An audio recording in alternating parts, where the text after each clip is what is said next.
what I want to talk about tonight were the three things that kind of have popped up in my head lately about Georgia. And we'll go in order here first. We're going to talk about Kirby Smart. We're going to talk about Georgia's defense. We're going to talk about who is the best player on Georgia's team right now. So first of all, just a real quick overview of what Kirby's done in his time at Georgia. Really a successful career so far. The one thing he's missing is a national championship, and that is something that I'm certain he is eager to get a hold of.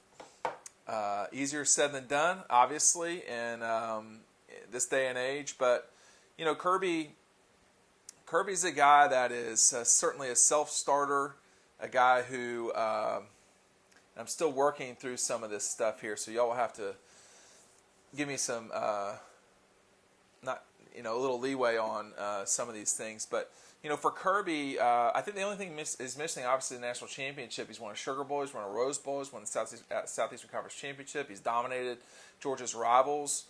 Essentially, what he's been missing is the big prize, and there's no reason Georgia can't win the national championship in the coming years.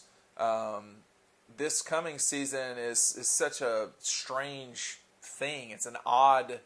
We're in a really odd space. I don't think I need to explain that to you. But for the Dogs coming in off the 2019 season, you're losing Jake Fromm, which is a big deal because it's your starting quarterback.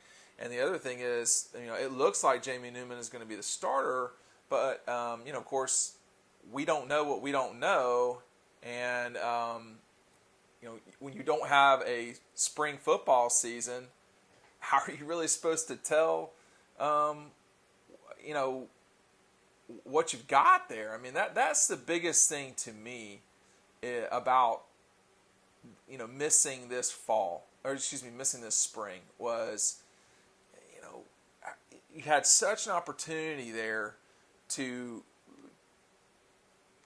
have, you know, a normal spring, get guys ready. You know, you've got Jamie, you've got Carson Newman, you've got Stetson, Dwan Mathis. There's a lot of players that you know, could really make an impact on this 2020 season, and when you don't have a spring practice, it really kind of goofs things up, to be sure. And that's I think the thing for Kirby coming into this season that he would have really loved. And of course, with coronavirus, there was no. I mean, we didn't know any of this stuff was going to happen, and that's really thrown a real problem into this 2020 season for Georgia and everybody else too, really. If you've got questions, just throw them up. I'll try to answer them. A lot of times, this is a new setup for me, so I'm trying to figure out exactly what we're in the middle of here. But, you know, Kirby is an elite recruiter, no question about that. Ohio State, Alabama, Georgia have recruited at a level that most of the country just has not done. Right behind that, Clemson, and probably, you know, LSU. And, you know, you saw those two teams play for the national championship this past year. So, but moving forward, you know, recruiting, there's no doubt that for Georgia, that is the lifeblood, just the way that it is, you know, at Alabama. So Chris Smith says there's no excuse for Georgia not to win at least 2 national championships over the next 5 years. Well, that's a bit, you know, there's no excuse is a little bit kind of rough way of putting it, but what I would say is that the opportunity is going to be there. You know, over the next 5 years, you still have got, on my left-hand side over here, by the way, I have a chart of every single player at Georgia, what year they are at, you know, et cetera. So, you know, could they win the national championship this coming fall? They could. Could they win it the one after that? Yes. I mean, you can keep going and going like that. They have separated themselves from the rest of the SEC East. I don't think there's much question about that at all. The question is, when you get into the conference championship and beyond, which are the, you know, when you're essentially playing the top 5 to 8 teams in the country, how are you performing in those games? You know, you look at Georgia last year at top 10 games, they're 3-1. But the game that they lost to LSU was essentially a terminal game in their season.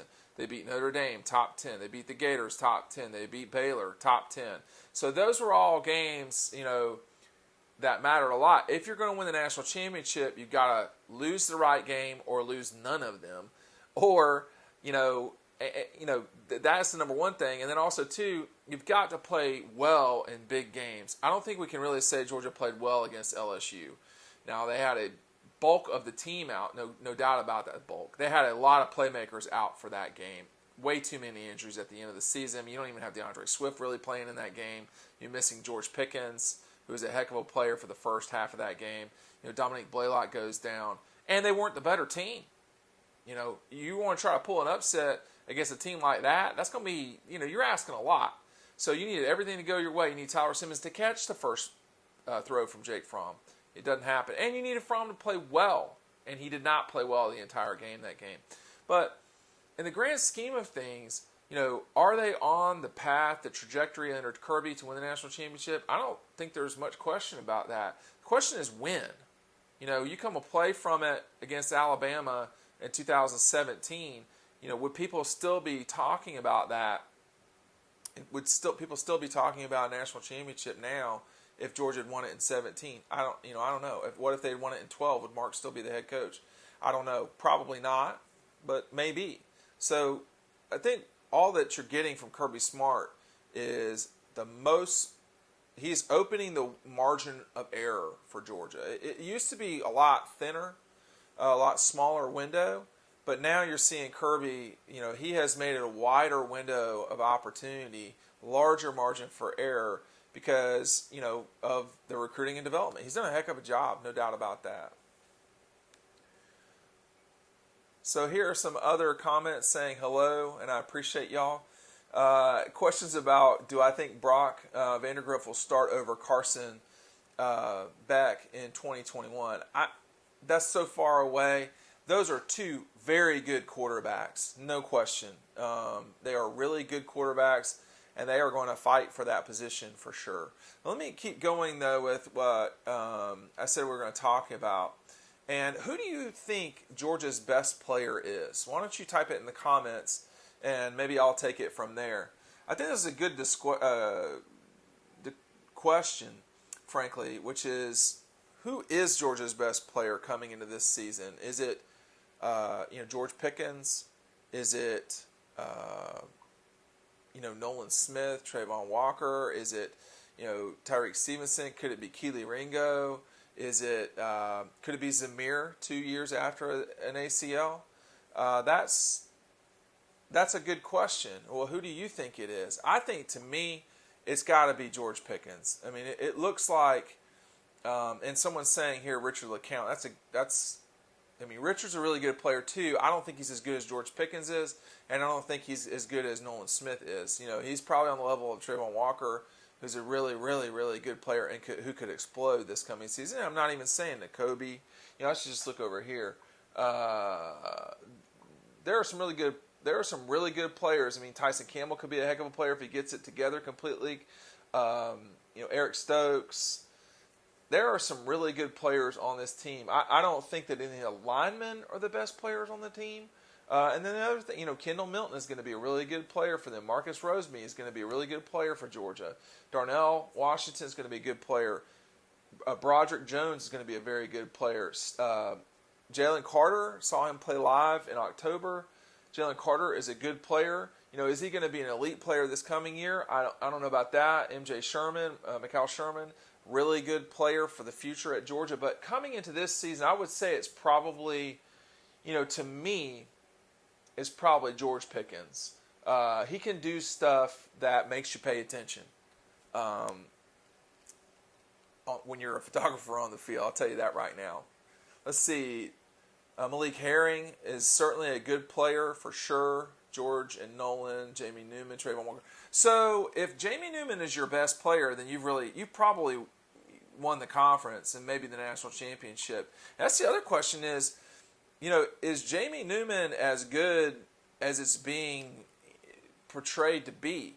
When you watch him play the games where he was at Wake, he certainly had some good games, and he had some times where you're going, why did you make that throw, or why did you decide to throw that ball? And that part of that's being a quarterback. But if Jamie is the starter, which he probably will be, if he is if he is steady, I think the biggest thing is, can he be steady? Because the arm talent is there. But, Jake Fromm made very few mistakes, generally speaking.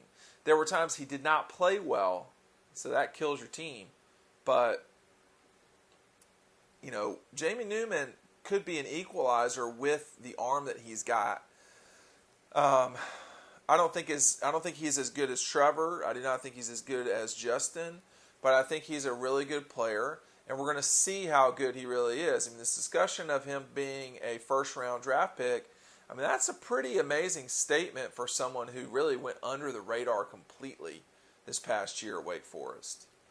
I would say probably George Pickens, but you got the chance for a lot of other guys. And as Clayton Grimes is pointing out right here, this is a good point. You're going to learn a lot about Georgia, and particularly about Jamie Newman if he's a starter. You're going to learn a lot about Georgia and Jamie when they go to Alabama.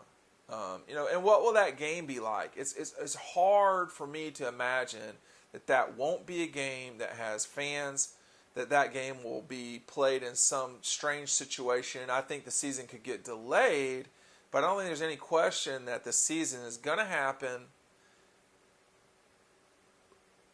The more we keep moving forward, the more I think it's going to start on time and with fans. I don't know if that's the smartest move on earth, but I'm just saying what I see. It feels like I'm seeing, which is that it feels like it's moving towards that. But that game, when they play it, because that is a game that will get played if there's a season, which I expect there to be a season. That game right there will tell you a lot about where Georgia is and where Alabama is. I mean, Alabama right now is about a touchdown favorite in that game. I know they've both played 2 games before that game, but my suspicion is that line will drop a little bit coming into that game. I mean, Alabama is a home team that makes a big difference for bettors. And then there's a lot of unknowns at quarterback, specifically for Georgia. At Alabama, you have more certainty at quarterback. And that matters a lot for them. I mean, for Alabama, their quarterback, just like everyone else, has got to be a very good, steady player. Tua leaving, now you got Mac Jones coming in. He's not as, explosive, doesn't make these crazy plays, but he could be more durable. And then, of course, they have a freshman that's coming in. And there are no guarantees at Alabama in terms of who the quarterback is. So that's another thing to keep in mind. When you look at that game. But that's one game. That's one of 12 games. I do think if they play a season, they're going to play 12. So I think you've got to take it for what it is, which is about 8% of the season. And, 8% is probably the wrong way to look at it because it literally is 8% of the season about. But it's more outsized than that. It's a conference game. It's against Alabama. But I think you've got to take it for what it is, which is literally is one game, and you play that game. And if you win it, you've just won a conference game. If you lose it, you've just lost a conference game. It's not even a divisional game for both these teams. But CBS is going to be eager to get their hands on this game and play it probably on prime time. But now that we've had this entire coronavirus thing, I don't know what reality will be on that front. That's a good question. Here's Derek Smith. Will they run the RPOs with Jamie Newman? Well, they ran it with Jake Fromm, but you couldn't. I guess you couldn't tell. There were times you may be able to tell it more, and that may have been something that Fromm was just not great at. The thing with Jamie Newman is he can bust you with a 10-yard run and hurt you. For Wake Forest, I think you're going to see that will scale back some. If he's had a 250-yard season rushing, he's probably done pretty well. If he's rushing for 600 yards, I just don't know if that's success. It will equal success for Georgia, but we'll see. I mean, 200-something yards, you'd be okay with that in a 12-game season, 300, whatever. I mean, you don't want him running like crazy. He's your quarterback, and this is the SEC. Very different world. Let's see. Does Tom Monken And if I skip your question, it's probably because you just had a comment more than anything else. Excuse me. Does Todd Monken have the offensive mind to open up Georgia's offense? So that's from Quinn. So, Quinn, what happened there was you're going to have to recall the way that Oklahoma State really chunked the ball around a lot early part of this decade or last decade. And this was with like Brandon Whedon and those guys. They threw it a lot. I don't know if Kirby's going to be so comfortable chunking it around the yard, but I know he knows that they've got to be more explosive. So that's what I expect from Georgia is more explosive plays in the offense. And quite frankly, that shouldn't be that hard to achieve because they just were not explosive this past year. No matter how much spin that they put on it at the time, they weren't explosive when they needed to be explosive. I mean, what was the most explosive play they had against Florida? It was the catch by Lawrence Cager. I mean, that was a bust by the Gators. What was the most explosive play against Notre Dame? Against Kentucky, you had a long run from Swift. You just didn't, I mean, when you can think of them, and then maybe it were 5, whereas in 2017, they were just explosions constantly. You know, Nick, Sony, Terry. I mean, you had explosions, and they scored quick, and they scored often. This was a grinded-out year last year. It was tough. You're not going to see that, I don't think. I think they were going to be a more explosive offense. I think they were much more likely to blow people out in 2020 than they were in 19. And that defense is suffocating. So if Todd Monken can get them explosive, you want cheap points in football. Every touchdown counts the same, but some are more demoralizing. When you score a 60-yard touchdown, that can change a game. A 60-yard drive, you know, that can too, but those quick plays like that, and they have the kids. I mean, you look at James Cook, you know, obviously Demetrius, Pickens, Zamir, McIntosh. These are all explosive players on the offensive side of the ball. I mean, Darnell is not necessarily explosive, but he can give you that. Jermaine Burton definitely is. You know, you've got some guys that are explosive for sure. Zamir is not as explosive as he once was, but he is nothing but trouble if he gets going. So there's plenty of discussion. I mean, there's plenty of, you know, world to live in where they have explosive plays again. I don't think that's too much to ask. And the other thing about, you know, last year, a major problem was the lack of experience at wide receiver. I mean, they weren't scary. And that's not where you want to be. They did not have the guys that they've had in the past, JJ, Terry, I mean, whoever you want to say. I mean, they just were not explosive the way that you'd like to think. Cager was their best receiver, and as good as he was in big moments, and he was. I mean, against Notre Dame, he was very good. Against the Gators, he was good. I'm trying to think, there was another game where he played pretty well. But definitely against Notre Dame, definitely against the Gators, he played well. George Pickens is on the path to being a first-round draft pick. He should have a huge season. That alone, what we saw against Baylor, that alone should scare the offense. This should scare everyone in the SEC to death. Alabama can match up. Maybe the Gators can. I'm not sure anyone else on Georgia's schedule can match up with Pickens. He's nothing but trouble for those defenses. Yeah, so another comment about Dominique Blaylock. So Dominique, I would expect, we don't, I mean, of course now everybody's at home, but I would expect Dominique back in 2020. You know, in what way, I don't know. ACLs aren't the way they used to be, that's for sure. But if you get a delayed season, you should certainly expect him back. But, you know, Blaylock is one of the steadiest guys. He's explosive too.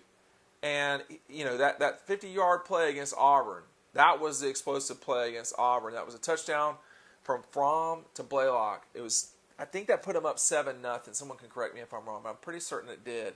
And, you know, you saw Blaylock just take off, and Fromm hit him. So Blaylock definitely, maybe not for explosion, but for steadiness, Blaylock could be nothing but, you know, trouble. Excuse me. Here's a question about Tennessee's surge in recruiting. I think Tennessee's done a good job for what Tennessee is currently, but that's not going to get them past Georgia, Alabama. I don't know about Florida, but a guy like Cody Brown, I mean, that's not a guy Georgia is going to take right now early in the recruiting process. They're just not going to. The kid is a good player. Is he an elite player? I don't think so, but he could have a very good career at Tennessee, and we'll just have to see. But he did not have the explosion that you're sort of looking for, at least that I look for, having covered recruiting for 20 years. I mean, you want to be wowed when you go see kids play, and he was very good. He was very good. But and then there were some other guys. Tennessee definitely had a good, run here, but first of all, a good run doesn't make a class. A class doesn't make a program. You've got to string these things together completely. But they're not a disaster. At least they don't look like a disaster like they were, say, 2 years ago.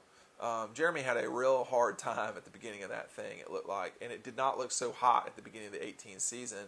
And frankly, which Tennessee are we talking about? I mean, they have fallen behind South Carolina. Maybe not this past year, but as a program last decade, I don't think there's any question that South Carolina was a better program than Tennessee this last decade. So is Tennessee the Tennessee of old in the 2000s even? Certainly, they're not even close to what they were in the 90s. Are they what they were wanting? Are they wanting to approach what they were in the 2000s when they won the division and 1, 4, and 7? Or is this going to be like it's been since 7, which has just been a wreck? 13 seasons of a disaster. This is getting them closer to the 2000s than the post 2000s, but I don't see them getting past Georgia. They may win a game, but I don't see them getting past Georgia, and I'm not sure I see them getting past Florida. They still got a long way to go to me, but I think they've had a good run here lately in recruiting. No question about it. So a question about Georgia's defense. Do you think it's one of the best ever put together? Man, they're hard to deal with. They are hard, because the thing about it is with this defense, there's no space. I mean, he's got a pocket there, but look at 14's on the ground. He damn near sacked him there. I mean, there's nowhere to step up and run, and you certainly would probably get a hold called on you if you didn't. You got one guy getting double teamed out in the bottom right hand part. You got Nolan coming, he's beat his guy. You can see that. The question is if the quarterback knows it yet. You've got Trayvon Walker, who's thrown one guy to the ground and has got another guy standing up. He's just waiting to see what this guy is going to do, and I think that is Nakobe. I can't tell if that's Stevenson or Nakobe Dean in the back there. But that shows that's one look at this defense. Obviously, you got Richard, Aziz. I mean, these are players that are going to be problematic for teams to deal with in the future. Here's another. I mean, I didn't even talk about Devontae Wyatt, who is a very good player. And it looks like Eric Stokes is hitting the kid right there. And, of course, Nolan is about to get rid of his guy, dismiss his guy. And these are just, these are images that we have at Dawg. I mean, we take a lot of pictures at these games. But the defense, it's just hard. You talk about explosive plays. LSU had them. Tennessee had one, a busted coverage with Richard.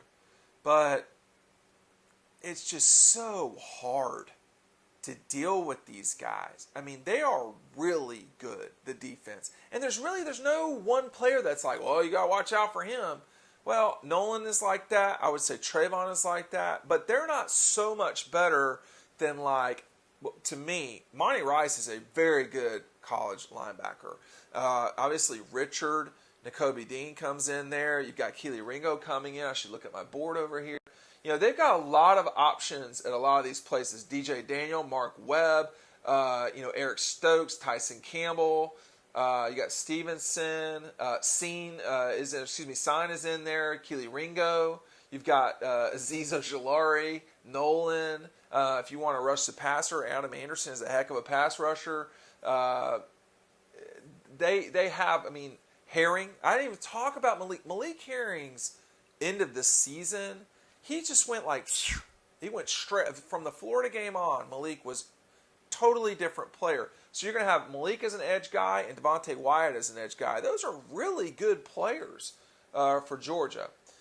Okay, last couple of questions. This one from Quinn. Who is the biggest impact freshman for the 2020 season? I'm going to say Keely Ringo for now.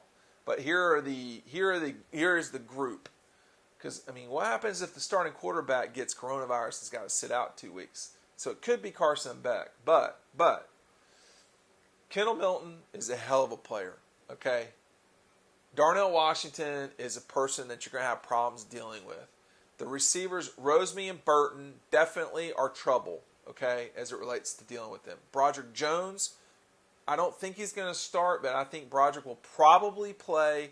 You got Jalen Carter. Sherman is coming from an ACL. He'll be 2 years removed by the time Georgia plays. But my suspicion is that Ringo, in the long term, it will be either Ringo, Sherman, Broderick, Washington, or Milton, possibly one of the receivers. But immediately, it might be Ringo, and it might be, Milton is a really good player. The running back from California, man, he is legit. Now, he's not a guy that looks fast, but he's like imagine like sort of a smaller version. I don't even want to say this, a smaller version of Derrick Henry. If you kind of want to, that's what it reminded me of when I saw him play. Is, you know, his dad is so big too. I mean, you wonder if Kendall. I mean, obviously he has such physicality. He has parents that are, you know, they look like athletes, and obviously his father does, no question. But Kendall comes from a very, you know, athletic background. His brother played Division I football as well at Fresno, I believe. Don't kill me if I got that wrong. But he's another guy that, you know, you got to watch. The 2020 class was ranked number 1 in the country for a reason. And no doubt about that. All right, thanks for joining me. Dean Legge from Dawg Post. Go over to dawgpost.com right now, DAWGPOST.com.